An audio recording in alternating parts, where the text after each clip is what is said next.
அன்பு நேயர்களுக்கு கனிவான வணக்கம். அமித்ஷாவை தொடர்ந்து நிர்மலா சீதாராமனை சந்திக்கும் செங்கோட்டையன். நெருக்கடியில் இபிஎஸ்.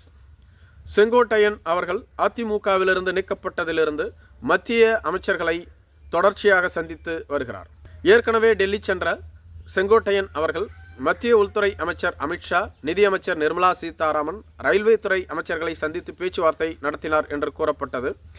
ஆனால் அந்த சந்திப்பின் பொழுது என்ன பேசப்பட்டது என்பது இதுவரையிலும் அதிகாரப்பூர்வமாக அறிவிக்கப்படவில்லை. அதே சமயத்தில் செங்கோட்டையன் அவர்கள் அமித்ஷாவிடம் அதிமுகவை ஒருங்கிணைக்க நீங்கள் முயற்சி செய்ய வேண்டும், ஓபிஎஸ், டிடிவி தினகரன், சசிகலாவை மீண்டும் கட்சிக்குள் கொண்டு வர வேண்டும், இதற்காக நீங்கள் அனைவரோடும் பேச்சுவார்த்தை நடத்த வேண்டும் என கேட்டுக்கொள்ளப்பட்டதாக சொல்லப்படுகிறது. செங்கோட்டையன் தமிழகம் திரும்பிய பின்பு டிடிவி தினகரனை மத்திய அரசு அழைத்தது. டிடிவி தினகரன் இதுவரையிலும் செல்லவில்லை. இவர்களுக்கு முன்பாக தமிழக பாஜக தலைவரான நயினார் நாகேந்திரனுக்கும் அழைப்பு விடுக்கப்பட்டிருந்தது. அவரும் டெல்லி சென்றுள்ளார். இப்படி தொடர்ச்சியாக தமிழக அரசியலிலும் என்டிஏ கூட்டணியிலும் மிகப்பெரிய மாற்றங்கள் அரங்கேறி வருகிறது.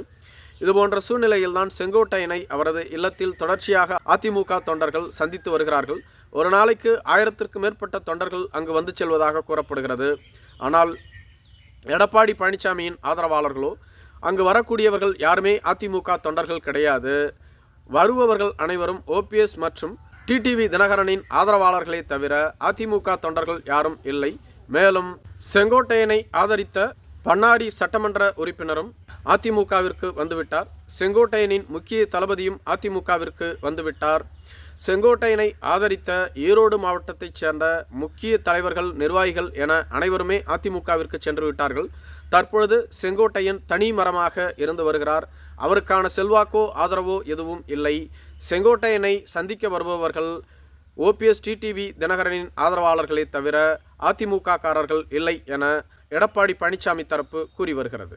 அதே சமயத்தில் செங்கோட்டையன் அவர்கள் தான் சிறிது காலம் அமைதியாக இருப்பேன் என அவரது ஆதரவாளர்களிடம் கூறியதாக சொல்லப்படுகிறது. மேலும் மிக விரைவில் மத்திய நிதி அமைச்சரான திரு நிர்மலா சீதாராமனை சந்தித்து மீண்டும் பேச்சுவார்த்தை நடத்துவார் என்று கூறப்படுகிறது. செங்கோட்டையன் அதிமுகவிலிருந்து நீக்கப்படுவதற்கு முன்பாகவே டெல்லி சென்ற அவர் நிர்மலா சீதாராமன், அமித்ஷா போன்றவர்களை சந்தித்து ஆலோசனை நடத்தினார்.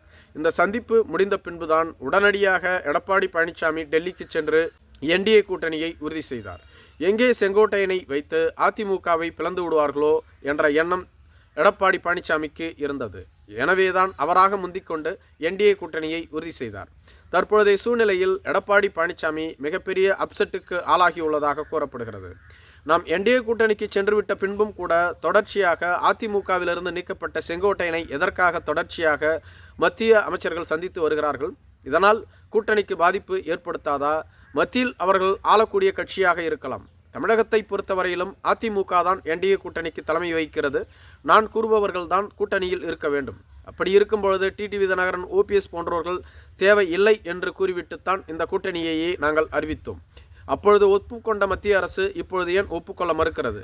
எனது கட்சியிலிருந்து கட்சி பிரச்சனைக்காக ஒருவரை நீக்கியுள்ளேன், அவரை ஏன் மத்திய அரசு சந்தித்து பேச்சுவார்த்தை நடத்த வேண்டும் என்ற கேள்விகளை எடப்பாடி பழனிசாமி கேட்டு வருவதாக கூறப்படுகிறது. இதனால் கூட்டணியில் மிகப்பெரிய விரிசல் ஏற்படும் என்றும் கூறப்படுகிறது. மேலும் எடப்பாடி பழனிசாமி அடுத்த திட்டத்தை கையில் எடுத்துள்ளதாக கூறப்படுகிறது.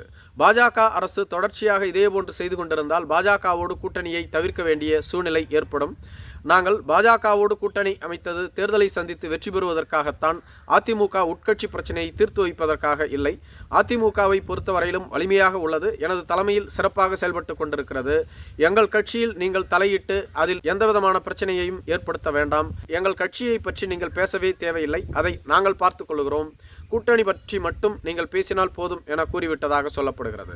பாஜக தொடர்ச்சியாக இதேபோன்று செய்து கொண்டிருந்தால் பாஜக கூட்டணியை வெட்டிவிடவும் எடப்பாடி பழனிசாமி திட்டமிட்டிருப்பதாகவும், அதற்கு பதிலாக தமிழக வெற்றிக் கழகத்தோடு கூட்டணி அமைக்க ஒரு டீமை அமைத்து தொடர்ந்து எடப்பாடி பழனிசாமி பேச்சுவார்த்தை நடத்தி வருவதாகவும் கூறப்படுகிறது. நன்றி.